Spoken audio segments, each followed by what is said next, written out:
Welcome back to What Would It Cost? On today's episode, we're with Serena Holmes, and we're going to be talking about leveraging your property for future investment. Thanks for having me. Yeah, thank you for coming out. First off, tell us a bit about yourself.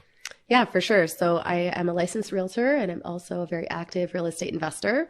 But prior to transitioning, I ran my own brand experience agency for 18 years called Tigress, and we specialized in event staffing and event planning. In 2017, when the market really started to ramp up, we had it appraised again, and it appraised more than 600,000 over what we bought it for. So Wow. As you can imagine, like my HELOC really went up. Exactly. And at the time, I didn't really know what to do with it, but I joined a real estate education company, and the consultant I was working with was like, you know what, if you have no mortgage and you've got this huge HELOC, like you could be making like all this money from it. And I really hadn't thought about the concept of leveraging debt to make money in that way really, but they introduced me to that concept. So I'm making that spread, and I just started